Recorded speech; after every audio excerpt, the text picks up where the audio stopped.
The stars twinkled peacefully above Houston's Space Command Center on what seemed like an ordinary Tuesday morning. Commander Adam Pierce stared at his coffee cup, watching the dark liquid swirl as he stirred in a packet of sugar. The quiet morning routine shattered when every screen in the command center suddenly lit up with the same alert. An unknown object had just appeared near Jupiter's orbit. "Sir, you need to see this," called out Lieutenant Rogers from his monitoring station.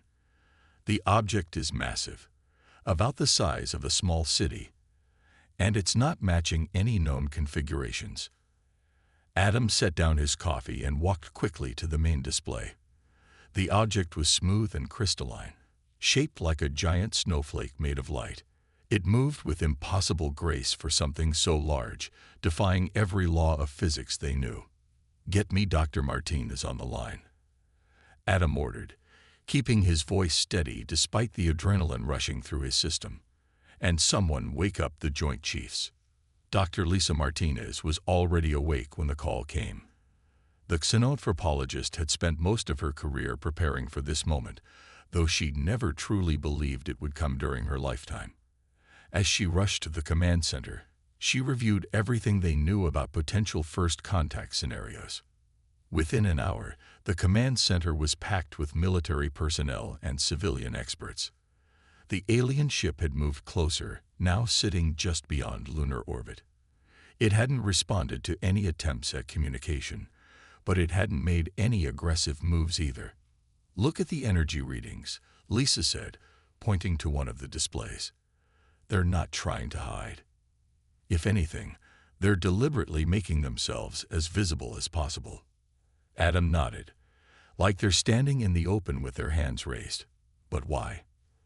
The answer came 3 hours later. The alien ship broadcast a signal that automatically translated itself into every major language on Earth, appearing on every connected device simultaneously. The message was simple: "We are the harmonious collective. We come in peace to meet our discordant siblings." The next week passed in a blur of preparation. The world's governments scrambled to present a unified front, hastily establishing the United Earth Council. Adam found himself working closely with Lisa to prepare for humanity's first face-to-face meeting with the aliens. "Their technology is centuries ahead of ours," Lisa explained during one of their planning sessions. "But look at these messages. They seem almost confused by us. They keep using words like chaos and discord like they're trying to solve a puzzle." Adam leaned back in his chair, considering her words. "Maybe they are. We've got 7 billion people on this planet, all thinking different thoughts, wanting different things. From what I understand of their messages, their whole civilization shares one mind." The day of the meeting arrived with surprising speed. The harmonious collective had requested it take place in a neutral location, the International Space Station. Adam and Lisa were chosen as part of Earth's small delegation, along with 3 other representatives from different nations. The alien ship sent a small shuttle, its crystalline surface catching sunlight like diamonds. As it docked with the station, Adam felt his heart racing. Years of military training helped him maintain his composure, but nothing could have truly prepared him for this moment. The airlock cycled, and the aliens stepped through. They were tall and graceful, with iridescent skin that seemed to shift colors like soap bubbles. Their eyes were large and completely silver, with no pupils or iris. Most striking was their perfect synchronization. They moved as one, like dancers in a ballet. "We welcome you, children of discord." They spoke in perfect unison, their voices creating an otherworldly harmony. "We are Observer Xylith, speaking for the collective."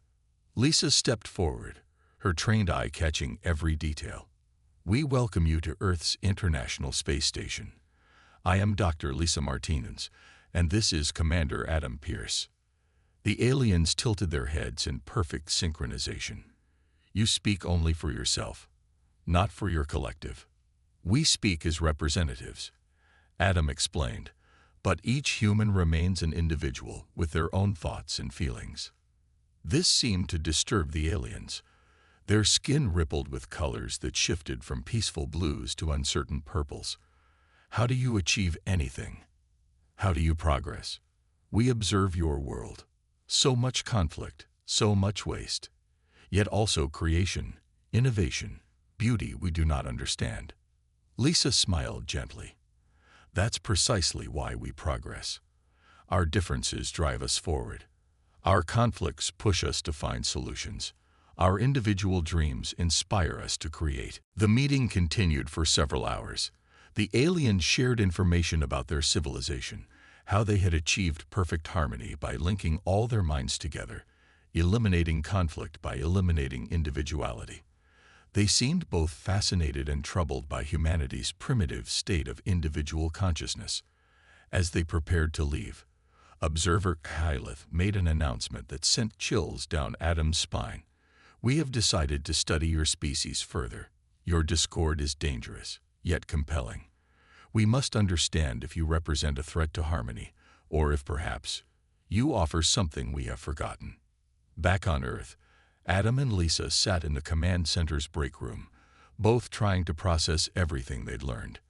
The coffee had gone cold, forgotten during their discussion.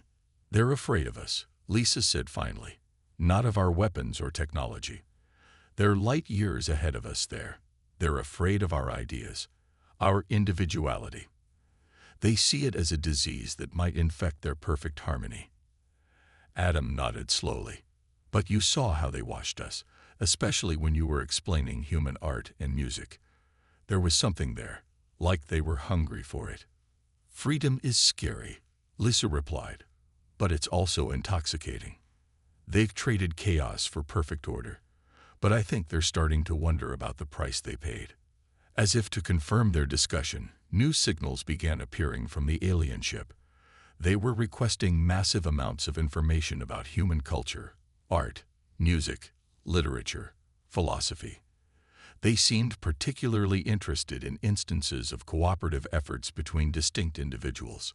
They're trying to understand us, Lisa said, reviewing the requests.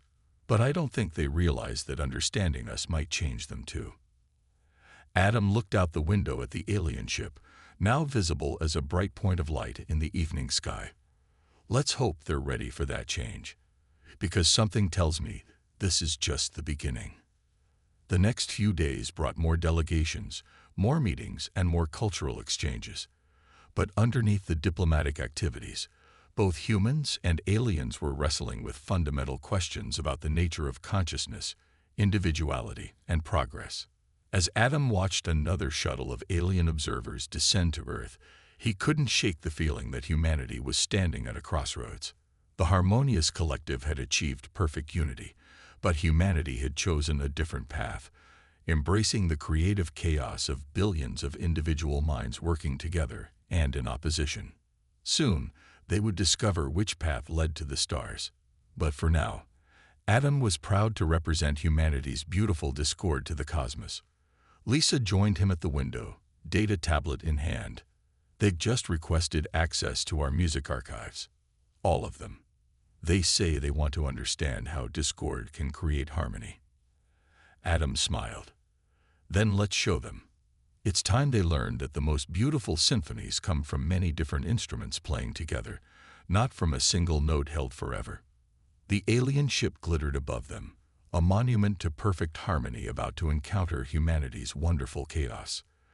The real question was, who would change whom? Peter Wright hadn't expected to become Earth's lead diplomat to an alien civilization. Yet here he was, sitting in the newly constructed Harmony Hall in Geneva, trying to explain the concept of privacy to beings who shared every thought. "So you deliberately hide information from each other?" asked the alien representative, its skin shifting to a confused yellow-green. "How do you maintain harmony without complete transparency?" "Privacy isn't about hiding." Susan Baker, the cultural liaison, stepped in. "It's about having space to grow, to make mistakes, to be yourself without judgment." Her voice was gentle but firm, like a teacher explaining a complex idea to eager students. The three alien representatives moved their heads in perfect unison, their silver eyes reflecting the room's soft light. "But the self is an illusion. We learned this when we achieved harmony. Only the collective is real." Peter rubbed his temples, feeling a headache coming on. They'd been at this for weeks now, and every conversation seemed to circle back to the same fundamental disagreement. The aliens couldn't understand individual identity, and humans couldn't imagine giving theirs up. Outside the meeting room, the world was changing. Alien observation posts had been set up in major cities, their crystalline structures rising like beautiful, otherworldly sculptures. Humans flocked to see them, while the aliens inside studied everything from street musicians to traffic jams with equal fascination. In New York, an alien observer watched a jazz performance, its skin rippling with confused colors. "They are not playing the same notes," it reported back to the collective. "They create harmony through deliberate discord. We do not understand."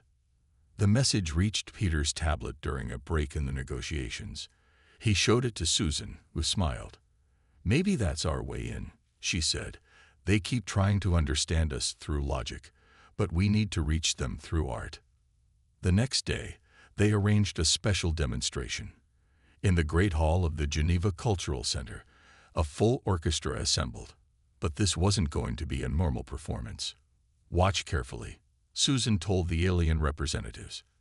"Don't just listen to the music. Watch how they make it." The conductor raised his baton, and the music began. It was Beethoven's Ninth Symphony, chosen deliberately for its complexity and power. The aliens watched intently as different sections of the orchestra played different parts, their movements not synchronized but complementary. "See how they're all playing different things," Peter explained. "The violins have their part, the cellos another, the brass something else entirely. But together, they make something greater than any single instrument could achieve." The alien skin shifted through a rainbow of colors. "But how does it work without central control?" "The one you call conductor merely waves his arms. He does not control their minds. He guides them," Susan explained. "Each musician chooses to follow, adding their own interpretation while staying within the framework of the piece. It's like a conversation where everyone speaks a different part of the same story." The music swelled to its climax, and something extraordinary happened. One of the aliens began to move slightly out of sync with the others. Its skin rippled with colors independently, responding to the music in its own way. The other two aliens noticed immediately. Their skin turned a disturbed gray, and they quickly moved to restore synchronization with their companion. But Peter and Susan had seen it, a crack in the perfect harmony, a moment of individual response. Later that day, the aliens requested all of Earth's musical recordings for study. "We must understand this phenomenon," they said. "It defies our models of efficient communication." But their interest came with a price. Reports began coming in from around the world of strange incidents at the observation posts. Some aliens were beginning to show signs of individual behavior, slight variations in movement, independent color changes, even occasional solo questions. The collective responded by rotating these observers back to their ship immediately, replacing them with fresh representatives who showed no signs of discord infection, as they called it. Peter found Admiral Pierce and Dr. Martinez in the command center, reviewing the latest reports. "They're scared," he told them. "Today I saw one of them respond to music individually, and the others shut it down fast." Lisa nodded. "Their whole civilization is built on perfect unity. The idea that individuality might be contagious terrifies them. But they can't stop watching us. It's like they're addicted to our chaos. Or maybe," Adam suggested, "part of them remembers what it was like to be individuals. Maybe we're waking up something they thought they'd eliminated long ago." The situation grew more complex over the next few days. The aliens began requesting restrictions on human cultural displays near their observation posts. They claimed it was for safety reasons, but everyone understood the real concern. They were afraid of their observers developing individual traits. Susan organized a meeting with the collective's leadership to address these concerns. The main hall was filled with both human and alien representatives when she took the stage. "We understand your fear," she began. "Change is frightening. Individual thought can seem chaotic and dangerous when you're used to perfect harmony. But consider this.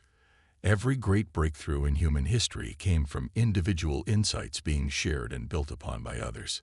She gestured to the screens behind her, showing scenes from human history. The first flight, the moon landing, great works of art and engineering. We achieve harmony not by becoming one, but by choosing to work together while remaining ourselves. The alien leader's skin shifted through troubled patterns of color. Your weight is inefficient, chaotic. It produces much failure. Yes, Peter agreed, stepping up beside Susan. We fail often. We argue. We make mistakes. But we learn from each failure. We grow stronger from our disagreements. And sometimes, what seems like a mistake leads to our greatest discoveries. As if to prove their point, an alarm suddenly sounded. One of the alien observation posts in Tokyo was broadcasting an unauthorized signal. The observers inside had begun producing their own music, a strange, beautiful blend of alien harmonics and human jazz. The collective leaders moved to shut it down immediately, but not before the signal reached every observation post on Earth. For just a few minutes, the aliens' perfect harmony was broken by a wave of individual creative expression. In the chaos that followed, Peter turned to Susan. I think we just moved past the point of no return. She nodded, watching the alien leaders trying to restore order. They can't unring this bell.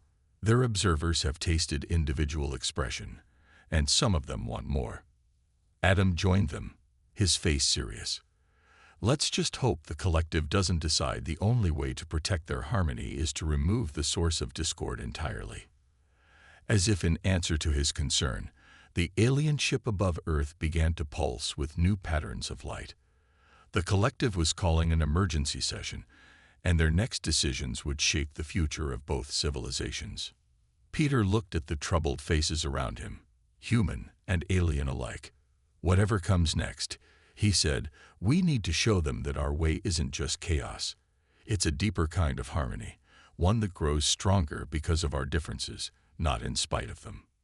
The alien leader's skin had settled into a deep, uncertain purple as they prepared to return to their ship.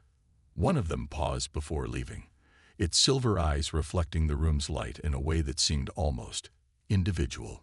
We must consider, it said, speaking for the first time without perfect synchronization with its companions, if harmony without growth is truly harmony at all. The words hung in the air as they departed, leaving humans and aliens alike to wonder what the next phase of this cultural clash would bring. Dr. Jennifer Ross stared at her laboratory screens in disbelief. After weeks of studying the brain scans of cooperative aliens, she had finally found something that changed everything. She reached for her phone to call Christopher Owen, the military strategist who had been working with her team. Chris, you need to see this now, she said when he answered. I know what they sacrificed for their harmony. 20 minutes later, Christopher stood in her lab, looking at the complex brain scans displayed on the wall screens. Despite his military background, he had learned enough from Jennifer over the past weeks to understand the basics of neural mapping. See these areas? Jennifer pointed to several dark spots in the alien brain scans. These should be active. They're the centers for creativity, individual memory, and emotional processing. But in the collective, they're completely shut down. Christopher frowned. You mean they turned off parts of their brains to achieve unity? Worse, Jennifer said. They didn't just turn them off. They destroyed them. Every member of the collective has had these areas burned out. That's why they can't understand us. They physically can't process individual thoughts anymore. Their discussion was interrupted by an urgent message. The collective had called an emergency meeting of the United Earth Council. Something big was happening. They rushed to the council chamber, arriving just as the alien representatives appeared on the massive view screen. Their skin showed none of the color variations they had begun to display in recent weeks. They were a uniform, stern gray. Humanity, they spoke in perfect unison, their voices carrying an edge that hadn't been there before. Your discord has begun to infect our harmony. This cannot continue. We offer you a choice. Join us in unity, or face isolation from all galactic civilization. The chamber erupted in shocked voices. Peter Wright stepped forward. Join you. How? We will share our Unity technology. The aliens responded. All humans will be connected to the collective. All discord will end. You will know perfect harmony. And if we refuse? Susan Baker asked, though she already knew the answer. Then you will be quarantined. No space travel beyond your solar system will be permitted. No contact with other civilizations will be allowed. Your chaos must be contained. Jennifer stood up, her heart pounding. You're talking about destroying essential parts of the human brain. Those areas you burned out of yourselves. They're what make us human. The alien skin rippled slightly, the first show of emotion they'd displayed during the meeting. They make you imperfect, divided. We offer perfection. Christopher moved to stand beside Jennifer. Your perfection comes at too high a price. You're not offering unity. You're offering death of everything that makes us who we are. The council chamber fell silent as the alien's image flickered. You have one Earth month to decide. Choose harmony or choose isolation. After the transmission ended, the chamber exploded into argument. Some people wanted to fight, others to run. A few even suggested accepting the collective's offer. Jennifer turned to Christopher. We need to show them what they've lost. They think they're perfect, but they've just made themselves less than whole. How? Christopher asked. They can't even process individual thoughts anymore. You said those parts of their brains are destroyed. In the adults, yes, Jennifer said, pulling up another scan on her tablet. But look at this, it's from one of their younger observers, one who was exposed to human music. There's activity starting to appear in those dead areas. Their brains are trying to rebuild those connections. Christopher's eyes widened. You mean exposure to human creativity is healing them? Trying to, Jennifer corrected. But the collective keeps pulling their observers back before the changes can take hold. They're afraid of what might happen if they let those connections rebuild. They spent the next few days working with Peter and Susan, developing a plan. If they could show the collective what they had lost, and prove that it could be regained, maybe they could prevent both war and surrender. But they weren't the only ones working on solutions. Around the world, humans responded to the ultimatum in different ways. Artists created works about freedom and individuality. Scientists studied the aliens' technology, looking for weaknesses. Military leaders drew up defense plans, even knowing they were hopelessly outgunned. Then something unexpected happened. One of the alien observation posts, this one in Sydney, Australia, began broadcasting a strange signal. It wasn't the usual ordered patterns of the collective, but something new. A mixture of human music and alien harmonics, created by observers who had begun to develop individual thoughts. Before the collective could shut it down, other observation posts picked up the signal and began adding their own variations. For 6 hours, the perfect harmony of the collective was broken by a wave of creative expression from their own people. Jennifer and Christopher watched the news reports in amazement. It's happening faster than we thought, she said. Their brains are adapting, rebuilding those connections. They're remembering how to be individuals. But look, Christopher pointed to new reports coming in. The collective was responding with force, sending ships to collect all their observers on Earth. Their skin was now an angry red, all pretense of diplomatic patience gone. They're scared, Jennifer realized. This is exactly what they've been afraid of. Their perfect harmony is breaking down, and they don't know how to handle it. In the following days, tension grew. The collective withdrew all their observers from Earth, but it was too late. The idea of individuality had taken root among them. Reports came in of strange signals from the alien ship, music, art, and other unauthorized transmissions, quickly silenced, but always reappearing. Jennifer worked around the clock, documenting everything she could about the changes in alien brain patterns. We're not destroying their harmony, she told Christopher one late night in the lab. We're showing them a better way. how to be both individual and united. But will they see it that way? Christopher asked. Or will they decide we're too dangerous to be allowed to exist? The answer came sooner than they expected.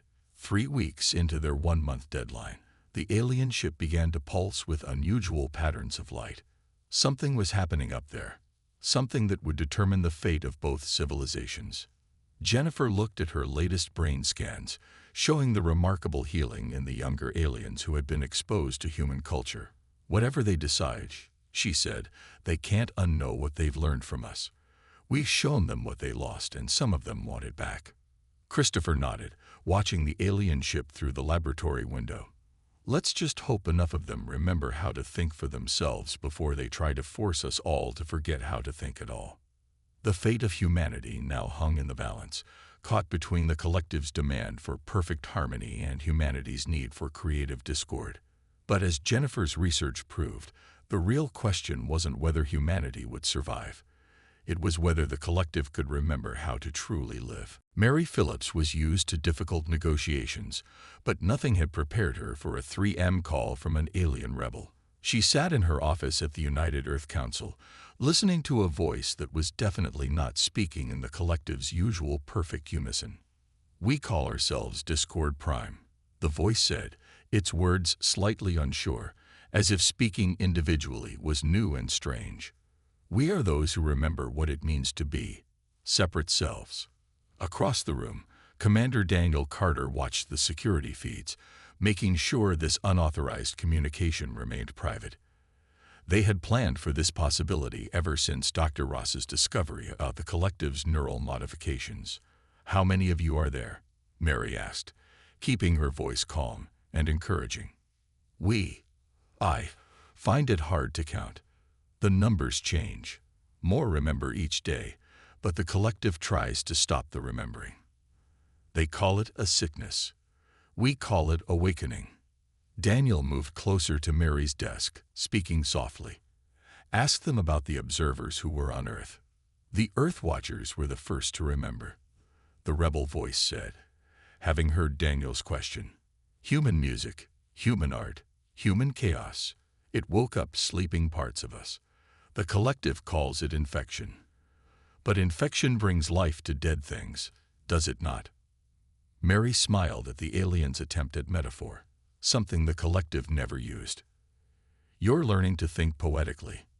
That's wonderful. But tell me, what do you need from us?" "Help," the voice said simply. "The collective plans to force humanity to join them.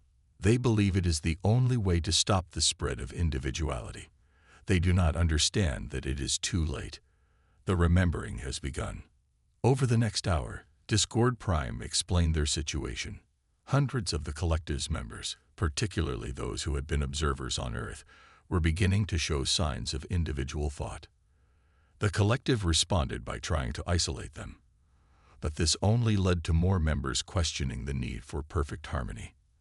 After the transmission ended, Mary turned to Daniel. "We need to tell the others." Within an hour, they had assembled a small group in a secure conference room. Dr. Jennifer Ross, Christopher Owen, Peter Wright, and Susan Baker. As Mary explained the situation, Jennifer's eyes grew wide with excitement. "This confirms my latest research," she said, pulling up data on her tablet. "The neural regeneration I observed in the younger observers, it's spreading through the collective. They can't stop it because their shared consciousness is actually helping it spread faster. Like a virus of individuality," Christopher said with a slight smile. "Their perfect unity is working against them." Daniel raised a practical concern. "But what can we actually do to help these rebels? The collected ship is in orbit, and their technology is far beyond ours." "Maybe we don't need to fight them," Susan suggested. "Maybe we just need to keep doing what we're already doing, showing them what they've lost. Their own people are choosing to remember who they used to be." Peter nodded slowly. "But we need to be careful. If we push too hard, the collective might decide to eliminate the infection at its source, us." They spent the next few days in careful communication with Discord Prime, learning more about the growing movement within the collective. The rebels had begun creating their own art and music, rediscovering emotions and memories they thought were lost forever. But the situation was growing more dangerous. The collected ship had begun displaying erratic energy patterns, suggesting internal conflict. Some areas of the ship glowed with unauthorized colors and patterns, signs of rebel activity, while others maintained the rigid geometric perfection the collective preferred. Then came the news they had been dreading. The collective announced they were moving up their deadline. Humanity would have only 3 days to accept integration, not the original month they had promised. "They're panicking," Jennifer explained to the others. "Their control is slipping, and they don't know how to handle it. They think if they can force humanity to join them quickly enough, they can stop the spread of individuality." "But that's not possible, is it?" Mary asked. "Even if they forced every human to join them, the changes have already started within their own people." "Exactly," Jennifer said. "They're fighting against nature itself. Consciousness naturally seeks growth and variation. They've been suppressing that drive for so long, but now it's reasserting itself." Daniel received an urgent message on his tablet. Discord Prime says the collective is preparing their integration technology. They're going to try to force the issue. The next few hours were chaos. The alien ship began moving closer to Earth, ignoring all attempts at communication. Military forces around the world went on high alert, even though everyone knew their weapons would be useless against the advanced alien technology. But then something extraordinary happened. The ship stopped moving. Its perfect crystalline surface began showing waves of color. First in small patches, then in larger areas. Music began broadcasting from the ship, not the perfect harmonies of the collective, but a wild, beautiful mixture of alien sounds and human rhythms. "It's happening," Jennifer said, watching the readings. "The neural regeneration has reached critical mass. They can't suppress it anymore." Through their rebel contacts, they learned what was happening aboard the ship. More and more members of the collective were awakening to individual consciousness. The perfect unity was breaking down, replaced by something new. A harmony made of distinct voices choosing to work together. Mary's communication panel lit up with a new transmission. This one was different.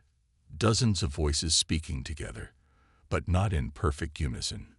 Each voice was distinct, yet they blended into something more beautiful than the collective's forced harmony had ever been. "We remember now," the voices said. "We remember who we were before the great silencing. We remember the joy of being ourselves while also being together. We need your help to remember more." Daniel looked at Mary. "What do we tell them?" Mary smiled, thinking of all the human history she had shared with the aliens during their cultural exchanges. "We tell them the truth, that remembering who you are is just the beginning. The real adventure is discovering who you can become." As the ship above them continued to pulse with new colors and patterns, the small group of humans realized they were watching the birth of something unprecedented. A civilization choosing to embrace chaos and harmony together, learning to be both one and many at the same time. The question now was, what would this new civilization choose to become? And how would humanity help guide them through the challenging process of remembering how to be individuals? Jennifer looked at her latest brain scans, showing the spreading neural regeneration throughout the collective. "It's like watching evolution happen in real time," she said. "They're not just remembering who they were, they're becoming something entirely new." As if to emphasize her words, the alien ship began emanating a new kind of light, not the rigid patterns of the collective, nor the chaotic displays of the rebels, but something in between. Something that spoke of both unity and diversity, harmony and discord, working together in ways neither civilization had imagined possible. Ambassador Andrew Cole stood before the United Earth Council, his expression serious but hopeful. The past week had seen more changes than anyone had expected. The alien ship above Earth now pulsed with ever-changing colors, like a massive aurora in space. "The collective is splitting into 3 groups," he explained to the assembled leaders. "The traditionalists want to maintain forced harmony. The awakened, who we knew as Discord Prime, want complete individual freedom. But the largest group, the synthesists, are trying to find a middle path. Catherine Ward, the cultural attaché, stepped forward to join him. She had spent months studying the aliens' response to human art and music. They're learning that true harmony doesn't mean everyone must be the same. They're discovering what we've known all along, that the most beautiful music comes from different instruments playing together. Suddenly, the main display lit up with a transmission from the ship. Instead of the usual unified message, 3 distinct voices spoke in turn. The first was the rigid harmony of the traditionalists, the second the independent voice of the awakened, and the third a blend of both styles from the synthesists. "We request," began the traditionalist voice. "I wish to speak," said the awakened voice. "We invite," came the synthesist voice. They stopped, confused by their lack of coordination. Then a single voice, belonging to the synthesist faction, continued. "We invite humanity to help us find a new way forward." Dr. Jennifer Ross rushed into the chamber, nearly dropping her tablet in excitement. "You need to see this," she said, pulling up her latest brain scans. "The neural regeneration isn't just restoring their lost abilities. It's creating new neural pathways we've never seen before. They're not just remembering who they were. They're evolving into something new." Commander Daniel Carter and Mary Phillips joined the group, bringing reports from military and diplomatic channels. The collected ship had stopped all aggressive actions, but now faced its own internal challenges as different factions tried to find ways to coexist. "They need our help," Mary said. "They've forgotten how to handle disagreement without forcing everyone to think the same way." Catherine had an idea. She asked for permission to transmit something to the ship. Not a message, but a performance. The council agreed, curious to see what she had in mind. In the Great Hall of the Geneva Cultural Center, she assembled an unusual group, a classical orchestra, a jazz band, a rock group, and a choir. As their music was broadcast to the ship, she sent an explanation. "Listen to how these different styles work together. The orchestra provides structure, like your traditionalists. The jazz brings improvisation, like your awakened. The rock adds energy, and the choir brings unity without uniformity. Together, they make something none could create alone." The effect on the ship was immediate. Its crystalline surface rippled with new patterns, as if the different factions were trying to understand this demonstration of harmony through diversity. Andrew took the opportunity to address the ship. "We don't want to change who you are. We want to show you that you can be more than you are, without losing what makes you special." The response came from the synthesist faction. "We begin to understand. The traditionalists preserve our unity. The awakened bring new ideas. Together, we could become something greater than either alone." Over the next few days, humans worked closely with all 3 alien factions. Jennifer and her team helped them understand the physical changes in their brains, showing how they could maintain their connected consciousness while developing individual thoughts. Christopher Owen worked with Daniel to develop new security protocols that would protect both individual rights and collective needs.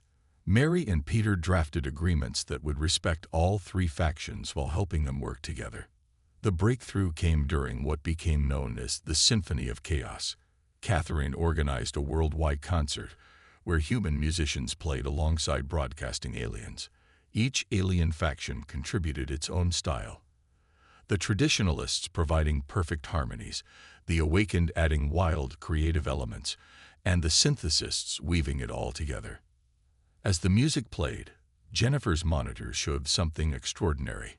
The aliens' brains were forming new connections, finding ways to be both individual and united. The music wasn't just art. It was teaching their minds how to work in new ways. "Look at these patterns," she told Christopher, pointing to her screens. "They're learning to switch between collective and individual consciousness at will. They're not losing their unity. They're gaining the ability to choose when to use it." The concert lasted for hours, broadcast across Earth and throughout the alien ship. When it ended, the ship's surface had transformed.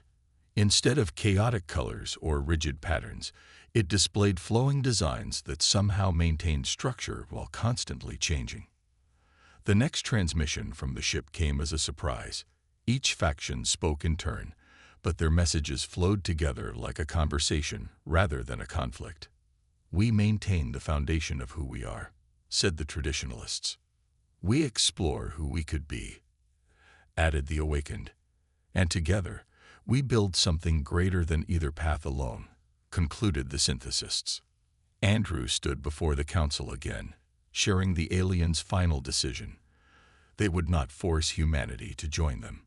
Instead, they offered an exchange. They would share their technology for voluntary connection, while humanity would help them remember how to be individuals within their unity. "They're calling it the Symphony Protocol," he explained. "It's a way for their civilization to maintain its connections while encouraging individual growth. And they want us to be part of it, not as subjects to be absorbed, but as partners in discovering new ways to bring harmony and discord together."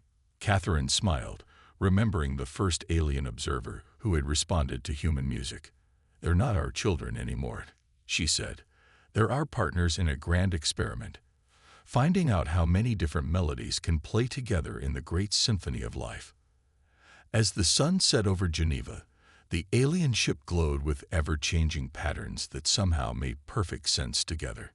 Humanity had helped the collective remember how to embrace chaos, and in return, they had shown humanity that even the wildest discord could contribute to a greater harmony.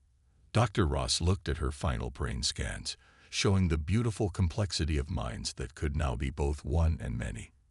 "This isn't an ending," she said. "It's a beginning. We're going to learn as much from them as they learned from us." The ship pulsed one last time with a message that used all three voices together, yet separate. "Let the symphony begin." And so it did, a new chapter in both civilizations' histories, where harmony and discord danced together in an endless celebration of unity and diversity, sameness and difference, order and chaos. The children of discord had taught their lesson well. True harmony doesn't come from enforced unity, but from the joyful chaos of many voices choosing to sing together.